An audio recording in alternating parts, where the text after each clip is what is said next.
안녕하세요. 나라살림연구소 우지영입니다. 네, 오늘은 신설 코너입니다. 주간에 있었던 지방 행정의 동향을 살펴보는 시간입니다. 좀 빠른 속도로 진행을 할 거예요. 그래서 요 관련된 내용들 좀 보시고 뭐 관심 있으시면 또 영상 돌려서 보시면 될 것 같아요.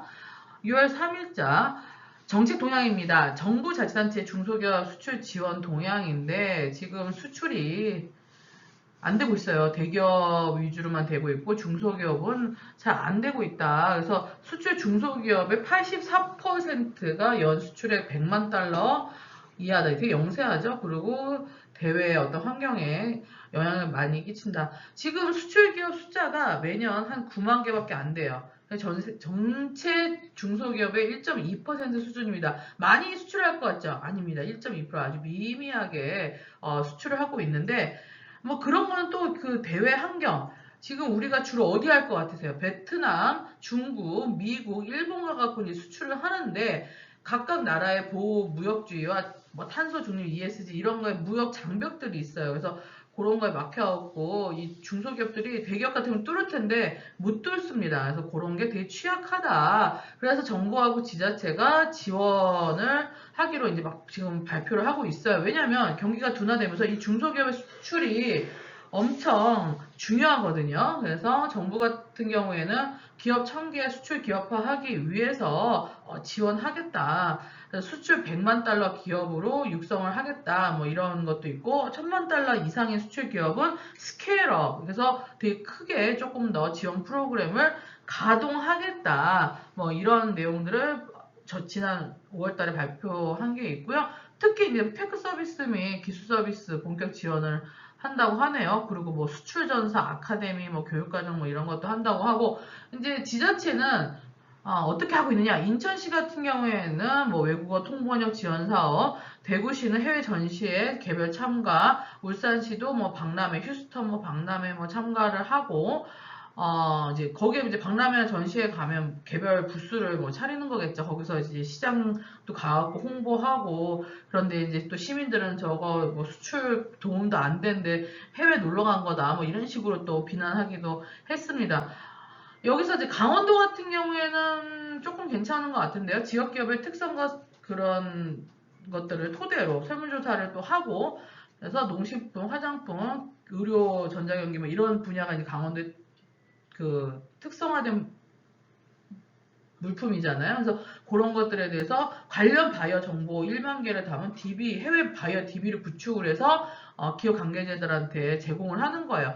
그래서 그 바이어 정보 주는 것도 되게 중요한 것 같고 또 바이어 정보만 준다고 다 되는 건 아니잖아요. 그죠? 그래서 DB뿐만 아니라 관련된 어떤 코디네이터를 좀 지원하는 사업을 해야 될 것 같은데 그나마 지금 사례를 보면 강원도가 좀 괜찮다 이렇게 얘기를 하고 할 수 있을 것 같습니다. 네. 그 다음에 지역 동향을 보면 폐지 수집 어르신 지원 관련 동향이 있는데요. 여전히 그 전체 폐지 수집 노인들 보면 4만 2천 명 정도 되고 수입이 정말 최저임금의 13% 수준인 1226원밖에 안 됩니다. 시간당 수입이 1000원밖에 안 된다는 거예요. 근데 이제 어르신들이 할 일이 없으시니까 이제 일자리가 없으시니까 계속 하고 있는데 서울시만 해도 2,400명이 돼요. 그래서 노인 일자리 지원 사업을 뭐 9만 개 정도를 제공하겠다. 그리고 뭐 자치구와 서울시 자치구와 협약을 맺은 이제 수집처에 어르신을 갖다 주면 대금의 2배를 준다. 그리고 긴급할 때는 뭐 최대 100만 원 생계비를 준다. 뭐 이런 것들을 시행하고 있고요. 예, 우리 막 길 가다 보면 너무 마음이 안타깝고, 막 저도 이제 한번 뭐 리어카 끌어주고 그런 적이 있는데, 이 리어카에 엄청 많은 그 폐지들을 수집을 하시잖아요. 너무, 정말 우리 이렇게 발전한 나라에서 아직도 이렇게 노인들이, 어르신들이 이렇게 힘들게 살아가시는구나 하면 참 마음이 그런데요. 그래서 여러 지자체에서 좀 지원 사업을 하고 있어요. 광주시 같은 경우에는 재활용품 수거인 지원 조례를 만들어서 이제 더울 때는 막 못하잖아요, 폐지 수지. 그래서 재활용품 선별 작업 일자리를 한시적으로 제공을 하고 또 노인 일자리 그 사업을 연계를 한다고 합니다. 그래서 지금 노인들이 많아지고 있잖아요. 60살, 70살 노인도 아닙니다. 이제 일자리 일을 다 할 수 있어요. 근데 두 명 중에 한 명은 단순 노무에 종사를 합니다. 좀 빈곤에 처해진 분들이 많은데 양질의 노인 일자리 확대가 필수적이라고 좀 생각이 듭니다.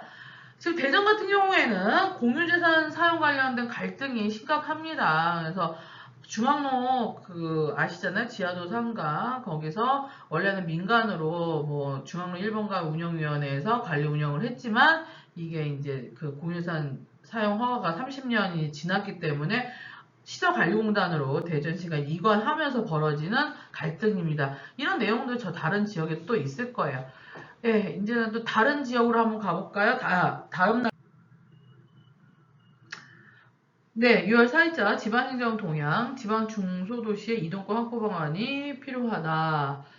네, 이동권이 확보돼야지 지방 소멸을 막을 수가 있겠죠. 근데 그러기 위해서는 또 문제점들이 있다. 교통 수요가 감소하고 있고, 버스 회사는 운행 손실금이 증가하고 있고, 그거를 메꾸려고 하는 자치단체는 재정 부담이 되고, 또 종사자 신규 인력도 없고, 뭐 이런 어떤 문제들이 있는데 특히 가장 문제는 지방도시 읍면에서 의원까지 접근 시간이 너무 길다 이런 얘기들이 계속 나오고 있고 그러니까 또 지방 병원들은 또 폐업을 하고 있고 이렇게 설상가상으로 지방은 소멸되고 있습니다.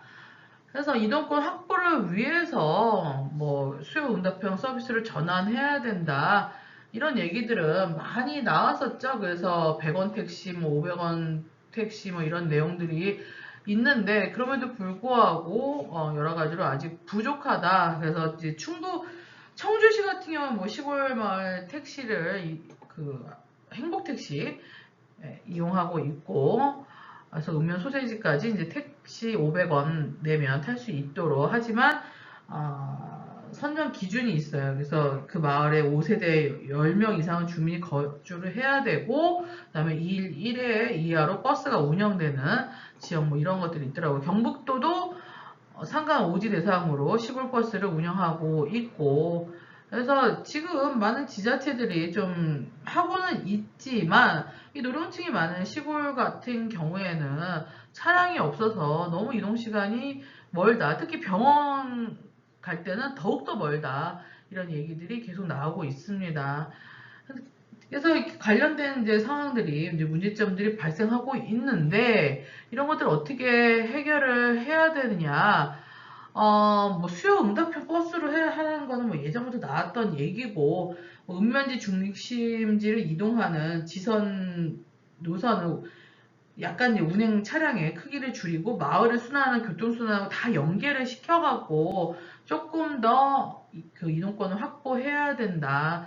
그러니까 장거리 어떤 그런 버스 노선들을 비효율성을 조정해야 된다. 이런 얘기들이 좀 많이 나오고 있는데 여기서 중요한 거는 대도시하고 지방 중소도시랑 법률 적용이 지금 똑같은 부분이 있거든요. 좀 달라진다고 보고 이 관련된 법률은 여객 자동차 운수 사업법이거든요. 좀 탄력적으로 이용해야 된다. 예를 들면 출퇴근 시간이 아니더라도 자가용 카풀을 허용해서 또 요금 규제를 완화해야 된다. 지금 자가용 유상 운송은 허용이 안 되고 있잖아요. 그래서 지역 주민들의 어떤 자가용으로 유상 운송할 수 있는 그런 것들을 법적으로 좀 완화시킬 필요가 있어서 다양한 수송 자원, 교통 서비스가 제공될 수 있도록 해야 된다. 지금 이미 출퇴근 시간대는 가능해요. 예, 그런데 이제 그 시간이 아니더라도 여러 가지 교통수단을 좀 확보하는 방안들을 마련해야 된다. 뭐 이런 얘기입니다. 그 다음에 지역 동향을 보면 비어업인의 수산자원 포획 채취 제한 관련 이건 뭐냐면 지금 우리 비어업인 그러니까 쉽게 얘기해서 우리처럼 일반인 어민이 아닌 경우 가갖고 해무질을 하는데 상당히 이제 그런 게 어민들의 어떤 그런 어업에 많이 방해가 되고 또 이렇게 그 포획량도 되게 줄어들잖아요. 그래서 이런 거에 대해서 제한을 해야 된다. 예를 들어서 강원도 속초시 의회 같은 경우에는 너무나 문어를 많이 잡아가는 거예요, 일반인들이. 그래서 문어를 채취를 못하게 조례로 만들었습니다. 그래서 요 하는 어떤 지역 같은 경우에는 이런 조례들을 적극적으로 좀 제안하시면 좋을 것 같아요. 그 다음에 대구로 가면 신청서 건립 추진 동향이 상당히 시끄러운 얘기인데, 시청은 저는 이제 신청사를 저한다고 생각을 해요. 저도 강의를 가보니까 좀 심각하더라고요. 그런데 이제 이 건립을 하는 어떤 과정들을 보면 조금 더 이렇게 소통을 더 많이 하고 추진을 해야 되는데, 건립 비용이 원래 있었어요. 얼마 200억 정도가 있었는데 이제 코로나19가 오면서 다 쓴 거죠. 그러면서 땅을 팔아야 되는 거예요. 땅을 팔아서 이제 그 건립 비용을 마련해야 되는데, 땅을 어디를 판다고 했어요. 달성 쪽인 것 같은데, 달서구. 그런데 그 땅을 팔면 안 된다고 또 달서구에서 반대를 하는 거예요. 그럼 그 땅을 안 팔고, 그럼 그 북구, 그 이제 7구 관련된 행정타운을 매각하겠다. 그랬더니 또 거기서 또 북구에서도 반대를 하고. 그래서 못 팔면 돈이 없는 거예요. 그 청사를 건립할. 그래서 뭐 또 다른 땅을, 반대가 없는 땅들을 팔아서, 그러니까 공유지를 파는 거죠. 공유지를 팔아서 매각금을 확보해서 건립을 하겠다. 뭐 이런 지금 상황입니다.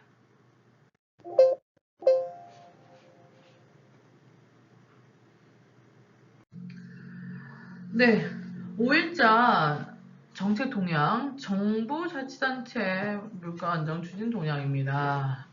물가가 안정이 될까요?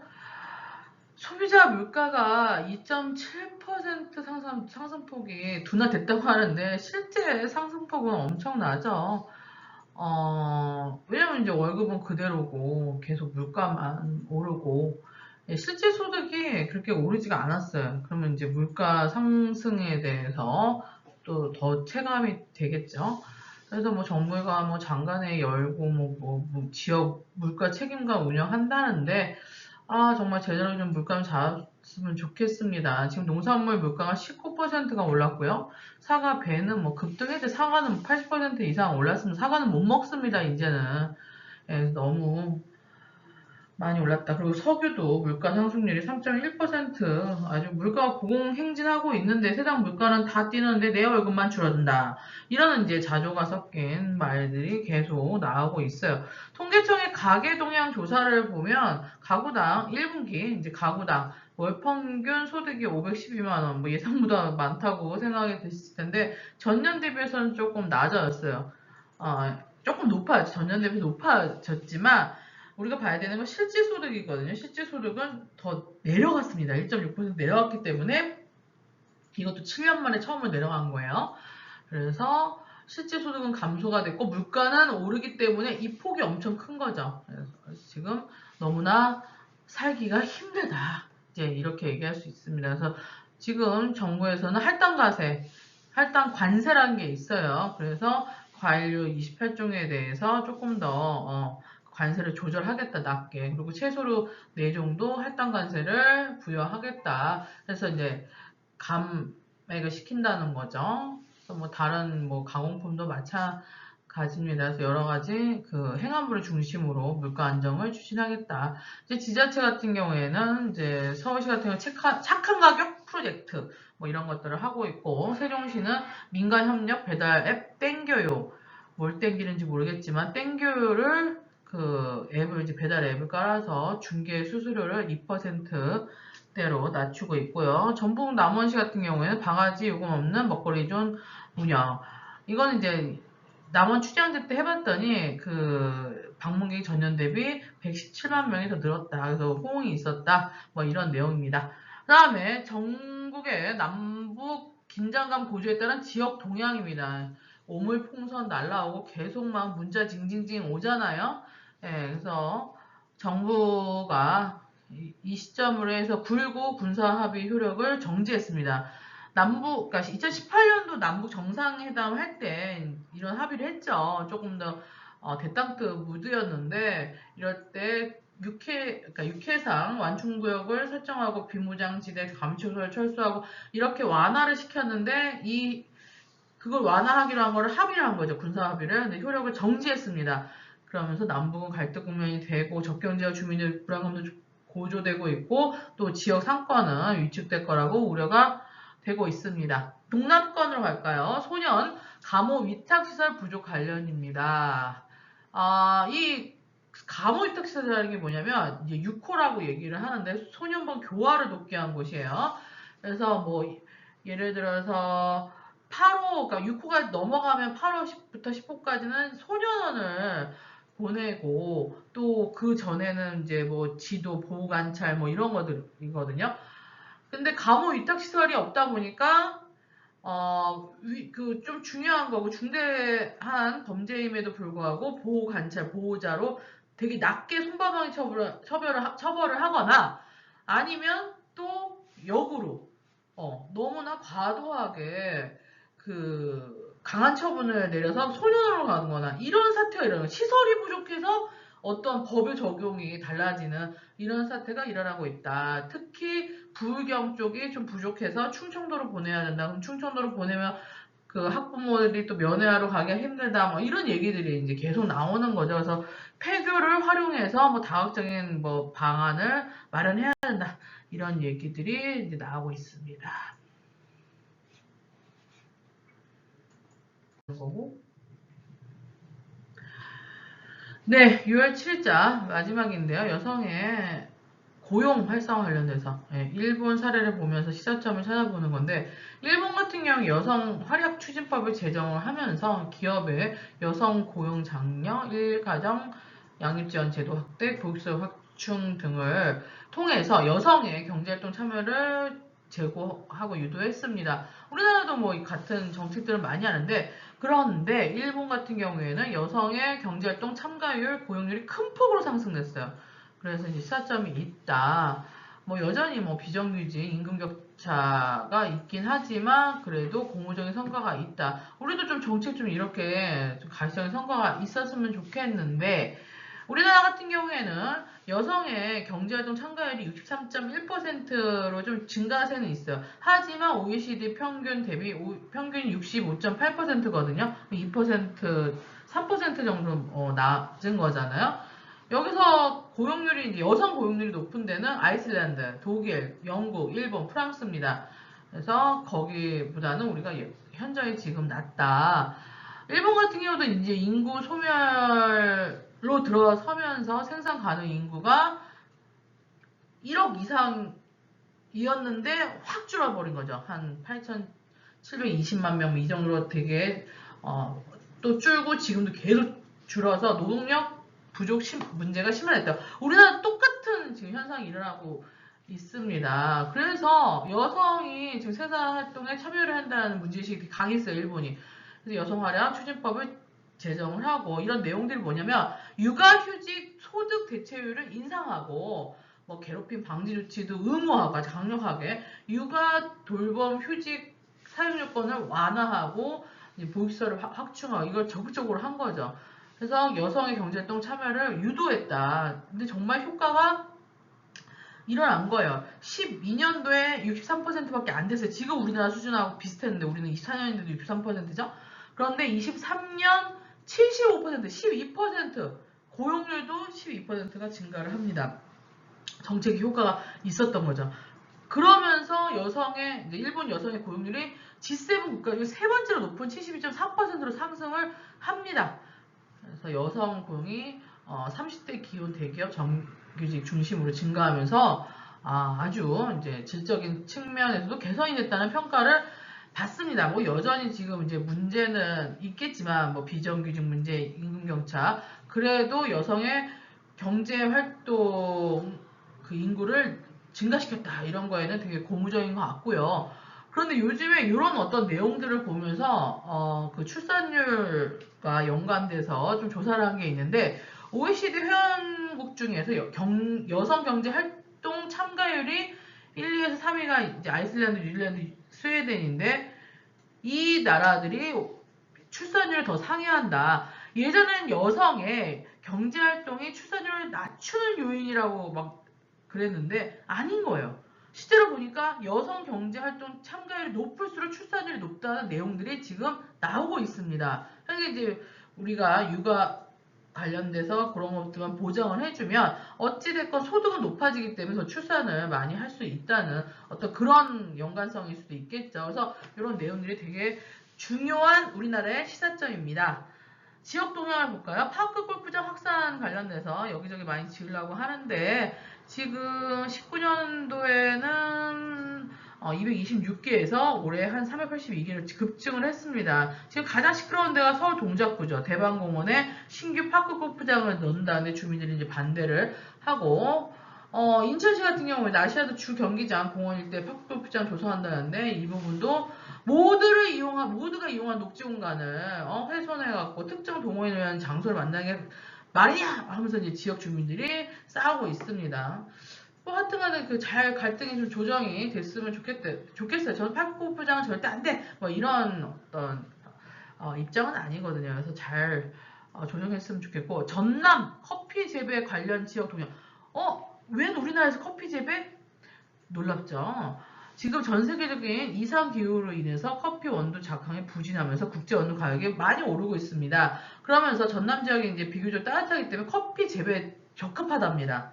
그래서 지금 커피 재배 농가가 지금 늘어나고 있고 또 시설 하우스에서 재배해서 원두 품질이 일정하게 유지되고 또 수입 커피에 대해서 유통기한이 짧잖아요. 신선도와 향미가 뛰어나다. 그래서 전남도가 적극적으로 K커피 활성화를 위해서 5개년 계획을 세우고 있답니다. 아주 좋은 생각인 것 같아요. 그래서 경남 거제 통영 거기도 좀 따뜻한데 커피 재배 이렇게 하면 또 좋을 것 같습니다. 네. 오늘은 좀 긴 시간 지방행정 동향 설명을 했는데요. 이렇게 짧게 해갖고 매주 주간의 행정 동향을 말씀드리도록 하겠습니다. 오늘도 끝까지 들어주셔서 감사합니다.